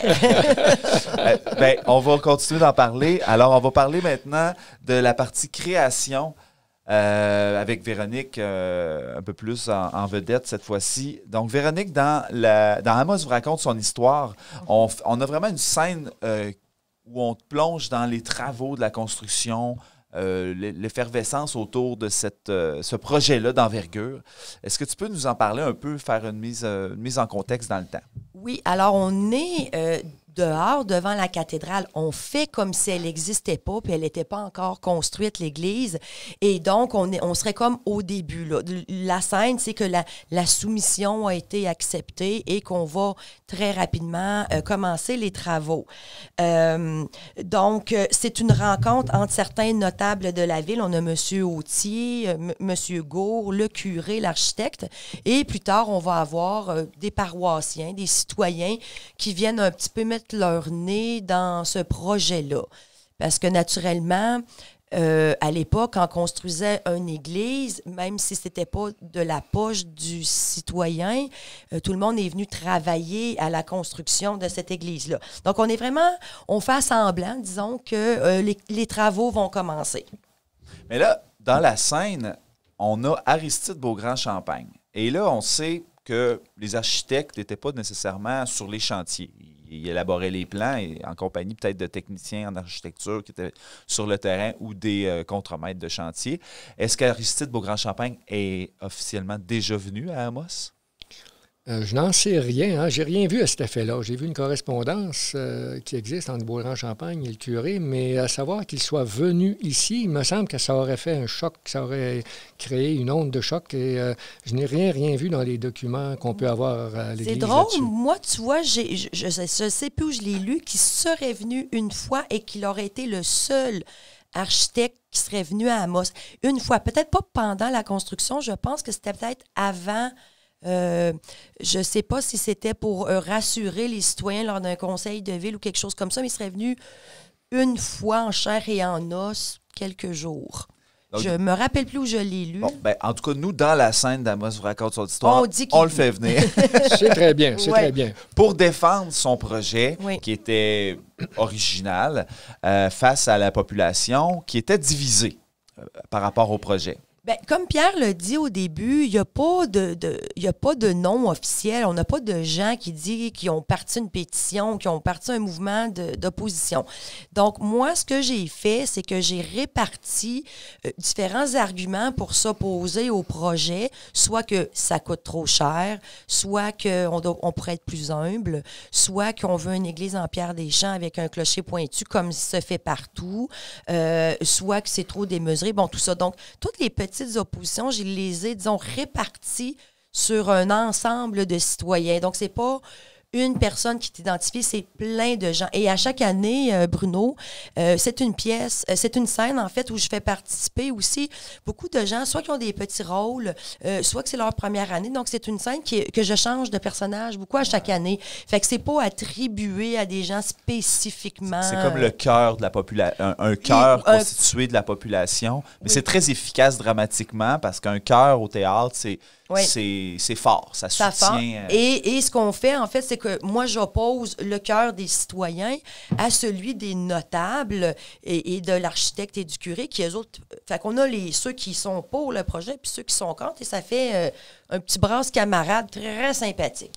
Mais on sait très bien que tes textes sont teintés de parfois de petits éditorial. Oui. Donc, tu aimes imaginer, tu as aimé imaginer qu'il y avait eu une vraie petite prise de bec parce que même aujourd'hui, en 2000, dans les années 2000, il y a encore des critiques sur cette cathédrale-là. Et je pense qu'on s'est permis peut-être un peu de critiquer à ce moment-là au début de la construction. Puis même si ça n'a pas eu lieu, je me dis, tu sais, des fois, on peut critiquer dans notre salon, ou critiquer entre nous. On apprend qu'on va avoir une grande église avec un gros budget. Je me dis, les gens chez eux ça devait être un sujet d'actualité très important, que la construction de cette église-là. Donc, je me dis, les gens s'en parlaient. Ça ne veut pas dire qu'ils sont allés voir officiellement le curé ou qu'ils l'ont dit à voix haute. Des fois, c'est entre nous qu'on dit, mon Dieu, ça n'a pas de bon sens, ce projet-là. Moi, je trouve que c'est trop cher. Donc, finalement, on entend peut-être ce que les gens ont pu penser. Les gens, justement, ont participé à la construction de cette église-là. Les citoyens d'Amos, ils étaient impliqués dans la construction de l'église? Ça, j'entends dire ça souvent, mais je vais vous avouer que je n'ai jamais rien vu de ça. ce qu'on voit dans les documents, il y a un entrepreneur qui avait la charge des travaux, il a engagé des gens, puis l'église a été construite.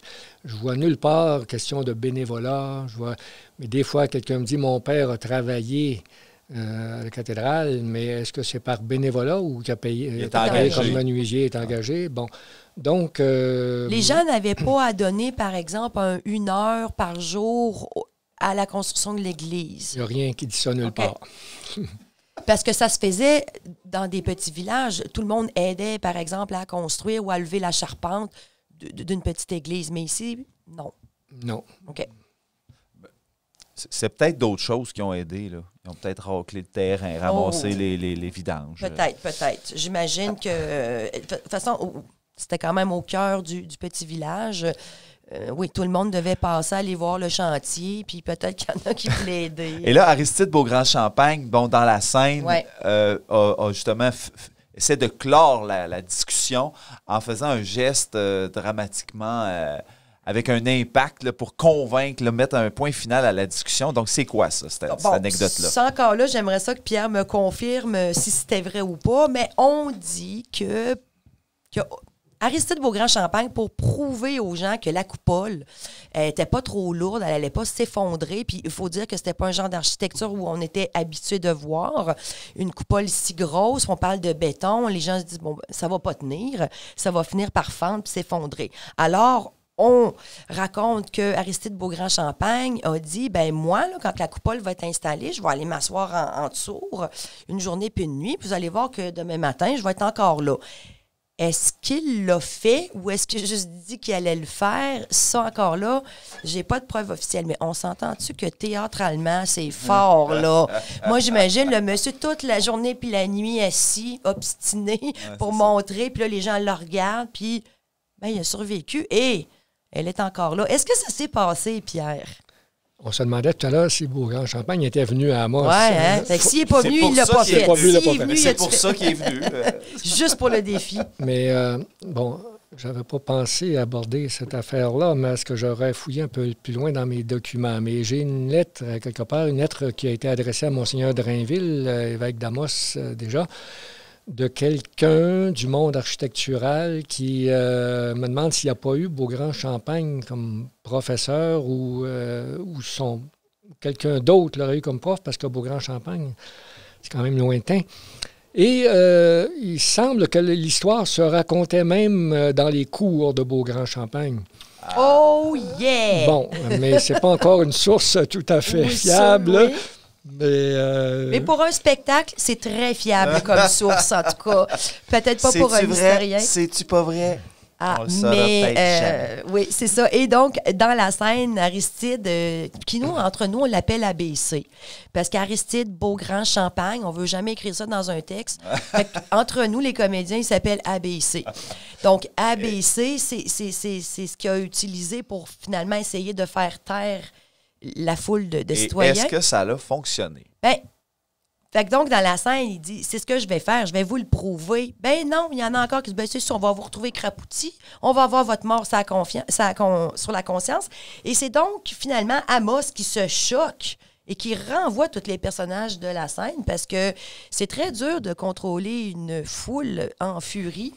Alors, Amos les menace de les cliquer, de les effacer carrément du spectacle. Donc, tout le monde s'en va un peu en chialant.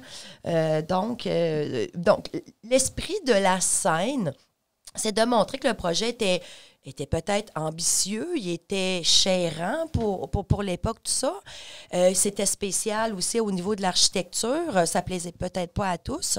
Fait que c'est pour montrer que il y a peut-être eu, justement, là, des petits grains de sable là, pendant ces années-là qu'on devait faire ce projet-là. Et qui s'est fait. On va l'écouter, cette scène-là, justement, alors avec ce qu'on appelait... on appelle maintenant, entre nous, la scène des chialeux. Dans la scène de la construction de l'église, on a Monsieur et Madame Gour, qui sont très supporters du projet, le couple Autier, dont la femme se propose d'offrir même une statue. Car Madame Autier était très pieuse. On a naturellement le curé et l'architecte. Donc, les chialeux sont constitués dans cette scène-ci de Madame Mascotte, Olive Mascotte, Madame O'Brien, Bénard, Déméret Jobidon, Bernadette Turcotte. Alors, on écoute la mise en lecture de la scène tirée du circuit Amos vous raconte son histoire et on vous revient tout de suite après avec Pierre Tremblay.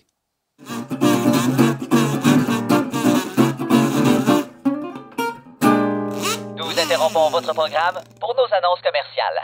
Nous tenons à remercier tous nos partenaires qui nous permettent de vous offrir ce programme extraordinaire totalement gratuitement à toutes les semaines. Tout d'abord, notre partenaire présentateur Noroto Nissan, qui saura vous trouver les véhicules appropriés. Noroto Nissan, un service de qualité depuis les 40 dernières années. La ville d'Amos, partenaire fondateur des circuits et spectacles, Amos vous raconte son histoire. Amos, berceau de l'Abitibi, la ville de l'avenir longée par la majestueuse rivière Aricana. Hydro-Québec, qui participe avec nous depuis près de 10 ans. Nos députés Sébastien Lemire et Suzanne Blais, qui apportent leur soutien à la communauté artistique et culturelle d'ici. Agnico Eagle, société d'exploitation aurifère en activité depuis 1957. Ressources Bonterra, à la tête de 3 projets miniers près de Lebel-sur-Quévillon. Location Amos, spécialiste en location et vente d'équipements forestiers, miniers et de construction, situé à Amos dans un magasin fraîchement rénové. Imprimerie Aricana, les experts de l'impression et des objets promotionnels en région. Merci à tous nos partenaires médiatiques. Médiaté, fier de participer au contenu créé par des gens de chez nous. TVA et Nouveau Abitibi. Capital Rock et Wow FM, propriété de Cogeco Média. Merci au journal Le Citoyen et Bao Média. Merci également au Cinéma Amos. Une mention également pour NIAC, spécialiste en hébergement web, développement de sites et d'applications qui offre des outils technologiques à toutes les entreprises. Merci à Protect, au centre du camping d'Amos et la Sarre, PME Inter, Notaire Abitibi, Remorquage Belleville, Raymond Chabot Grant Thornton, Canadian Tire d'Amos, Caroline Proulx, ministre du Tourisme, pour leur participation financière à notre projet.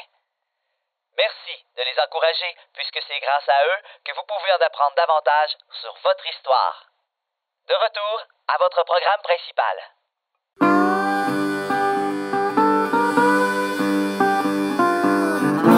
Bonjour, monsieur le curé. Monsieur Beaugrand-Champagne, vous avez fait bon voyage? Je suis dans une forme extraordinaire. Eh bien, nous vous sommes reconnaissants de venir nous voir. Bon séjour parmi nous. David, Hector, nous étions en train de regarder les derniers plans de la nouvelle église. Tout simplement passionnant. Monsieur le curé, vous êtes passionné par tout ce que vous entreprenez. Monsieur Beaugrand-Champagne est aussi un homme de passion, mon cher Hector. Au-delà de l'architecture, il se passionne pour l'histoire et particulièrement sur l'archéologie. L'histoire, le passé, les anciennes civilisations exercent sur moi une fascination sans borne. Eh bien, le dîner de ce soir risque d'être des plus intéressants. Et les travaux commencent toujours en 1922? Oui, la soumission de 124 000 $ est acceptée. Les travaux débuteront sous la direction du contremaître Dieudonné Péloquin. Oh non. Monseigneur a choisi le meilleur site pour votre nouvelle église. Vous voyez que par sa position, elle sera visible de loin, embellissant considérablement le centre-ville. Imaginez l'immense coupole cuivrée scintillante sous le soleil, irradiant une lumière quasi céleste. La chrétienté rayonnera. Bâtir un temple à la grandeur de Dieu et de la foi des gens. Je souhaite vraiment une église à l'épreuve du feu. Vous savez, comme c'est un fléau dans cette région. À ce sujet, ma femme vous souhaite le bonjour. Monsieur le maire, monsieur le député, les citoyens devront mettre l'épaule à la roue afin d'élever l'impressionnante charpente de 160 pieds de hauteur. Nous aurons besoin de tous les hommes volontaires pour cette colossale construction. Cette église sera la fierté des Amossois. Ouais. Tout à fait.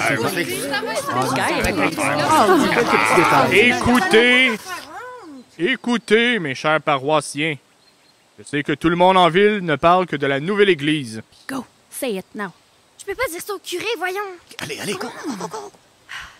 Monsieur le curé, votre monsieur de Montréal a réussi à vous embominer avec ses idées de grandeur. Marguerite, quand Monseigneur la Tulipe m'a nommé curé de cette nouvelle colonie, il m'a dit qu'il m'envoyait ici pour fonder un nouveau diocèse. Il nous faut une église digne de ce plan. Exactement. Monsieur le curé s'est toujours douté qu'il se passerait de grandes choses ici. Ça prend des visionnaires comme lui pour créer une nouvelle colonie, ma petite fille. Oublie pas ça, manoir. Well, Mr. Beaugrand-Champagne, vous êtes celui qui avait construit l'église Saint-Michael in Montréal? En effet. Et je veux m'inspirer de l'église Saint-Michel pour faire la vôtre. L'église sera construite selon le style romano-byzantin. La particularité de ce style est qu'elle est de forme circulaire, contrairement aux églises latines qui sont en forme de croix. Oui. Une église ronde? Comme celles en Europe, là? Ce sont des mosquées, ce n'est pas très catholique. Cette architecture la rendra unique dans toute l'Amérique. Les gens viendront de loin pour voir cette imposante église surgie de la forêt. Pensez à la Tour Eiffel. Plusieurs Parisiens s'y opposaient au début. On disait qu'elle allait défigurer Paris. Mais maintenant, cette imposante architecture de fer, ode à la modernité et au progrès, fait maintenant la fierté de Paris. Voilà. Ben, vous savez que nous autres, là, on n'est pas des pêteux comme les Français. Qu'est-ce qu'il dit, lui, là? Ben non, pas toi, Bernard. T'es un pêteux qu'on aime. On sait bien, vous autres, les Amossois, faut que ça pète plus haut que le trou. Pas capable de se contenter d'une simple église en pierre des champs avec un clocher pointu comme dans tous les villages de la province. Mais vous n'êtes pas qu'un simple village, vous êtes le berceau de l'Abitibi.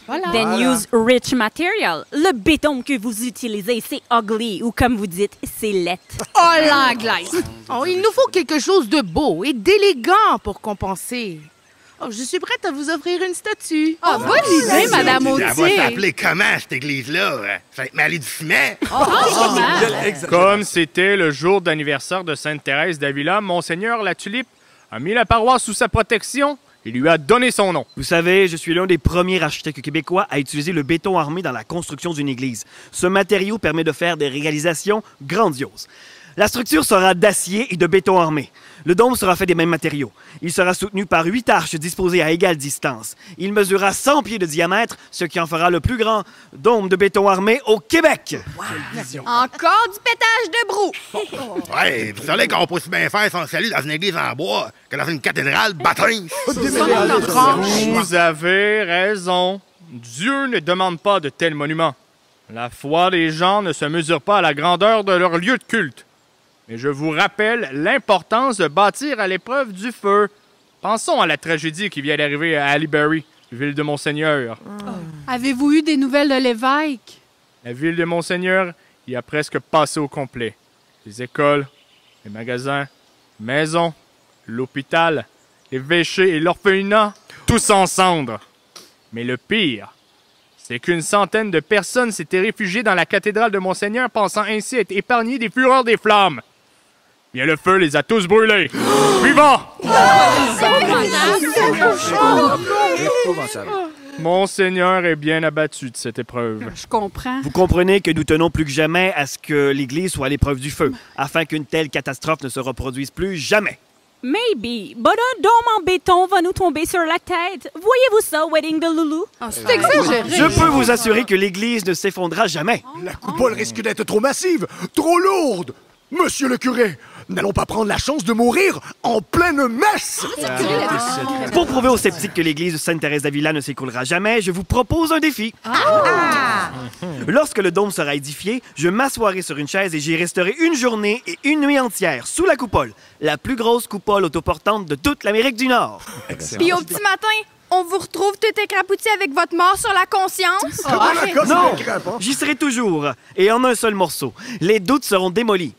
Mais pas l'Église. Moi, je vous le dis, Mademoiselle O'Brien, ça va être bon. Wow, ça va faire le chiolage, là. Hey!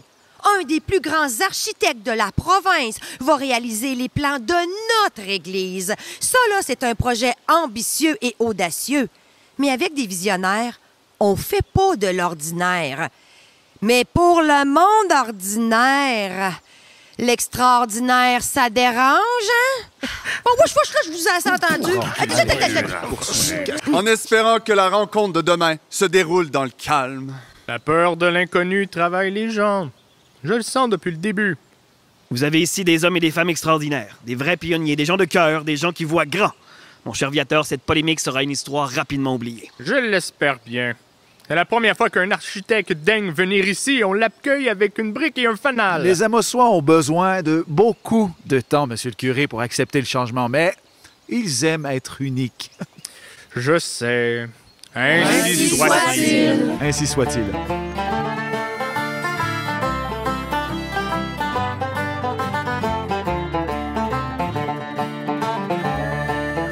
Vous aimez le podcast d'Amos vous raconte son histoire? Visitez nos attraits touristiques d'Amos Arikana, le Vieux Palais d'Amos, la Maison Hector Routier, le Centre d'archives d'Amos, le dispensaire de la Garde à la Corne, et de même que le Musée de la Poste et de la boutique de Forge de Saint-Marc. Et ils sont tous ouverts pour vous durant tout l'été. Nous espérons de tout cœur que vous appréciez cette performance enregistrée du podcast. Si vous souhaitez supporter les productions du Raccourci, un organisme sans but lucratif multidisciplinaire artistique de l'Abitibi-Témiscamingue, vous pouvez le faire en faisant un don au lien disponible dans le descriptif du podcast. paypal.me/raccourci. Merci beaucoup aux comédiens d'avoir... vous êtes livrés à l'exercice de la lecture théâtrale. Donc, Véronique, cette scène-là, elle n'a pas toujours eu lieu parce que là, présentement, on la joue à l'extérieur, même dans les marches du parc de la cathédrale, mais auparavant, elle était à l'intérieur de l'église. Pourquoi on ne la fait plus là? Bien, c'est une question d'acoustique. Quand une église est conçue, je pense, c'est fait pour que quand le curé va justement célébrer la messe, bien, que la voix puisse bien voyager dans l'espace. Or, nous, la scène, on la faisait ou là où on s'assoit le public. Donc, l'acoustique, il y a beaucoup d'échos, de réverbération, et même si on essaie de ralentir la voix, ben, on se faisait souvent dire que les gens n'entendaient pas certains mots ou certaines mêmes voix de comédiens qui se prêtent pas à ça. Et après plusieurs années, on a dit, on va arrêter de s'obstiner à parler dans un endroit qui sert pas bien notre voix, et on est sorti dehors. Et donc, ce qu'on a décidé de faire, parce qu'on voulait vraiment faire entrer le public dans la cathédrale, parce qu'elle est magnifique, c'est qu'on en a profité pour organiser une cérémonie de mariage qui fait qu'on n'a pas à parler. Et donc, le public est là et on voit tout le cortège de la troupe au complet qui se rend au mariage. Ils sont bien habillés. On s'installe. Ils sont accompagnés à l'orgue par Martine Bellil. Oui, qui justement joue l'orgue. On a vraiment la chance de tout mettre là, exactement. en valeur. Et là, on a toute la troupe qui est comme dans toutes les marches, tout cela. Et Amos Desesquers invite le public à prendre une photo souvenir parce que c'est le seul moment où on voit toute la troupe au complet, on est tous bien habillés et on est dans la cathédrale. Donc, on célèbre un mariage maintenant. Et j'en profite pour remercier la Fabrique et les gens qui s'occupent de l'Église parce qu'on a la chance depuis 10 ans de pouvoir offrir ça à nos spectateurs, de rentrer dans la cathédrale. Ils collaborent très bien. Puis je pense que c'est un bon moment du spectacle quand on rentre dans la cathédrale. Donc, merci de votre implication dans le projet. C'est très généreux de votre part. Ensuite, je pas mal ça par rapport à... On a fait le tour du sujet. Pierre, merci d'avoir été avec nous aujourd'hui. Bien, ça m'a fait plaisir, même si au départ, j'étais un petit peu rébarbatif, mais vous avez réveillé quand même un enthousiasme que j'ai déjà eu et que je peux encore réveiller quelques fois. C'est fantastique. En tout cas, c'est un privilège pour nous autres, vraiment, d'avoir eu ta présence aujourd'hui. Tu as travaillé avec M. Claude Ferron sur un projet qui met les églises également en valeur. Est-ce que tu peux nous en parler brièvement? Oui, c'est l'église abitibienne. En fait, ça part déjà de Claude lui-même qui a fait des tableaux de beaucoup de bâtiments patrimoniaux dans l'Abitibi. Alors, j'ai choisi là-dedans des églises du diocèse d'Amos et j'ai fait des textes pour chacune des églises. Alors, je suis allé aussi dans chacune de ces églises pour en saisir l'atmosphère, l'ambiance. Et j'ai fait des textes qui accompagnent le tableau ou la reproduction du tableau de Claude. Alors, j'étais content comme ça de faire ce travail. Est-ce que c'est dans le but d'en faire un ouvrage plus tard que les gens pourraient... c'est édité, ça? L'ouvrage a été fait, ça a été édité. Alors là, on peut te lire, là. L'édition a été écoulée, épuisée. Ah bon? C'est fun de se faire annoncer ça. C'est l'humilité, là. On fait des petites éditions, puis je comprends. Ouais.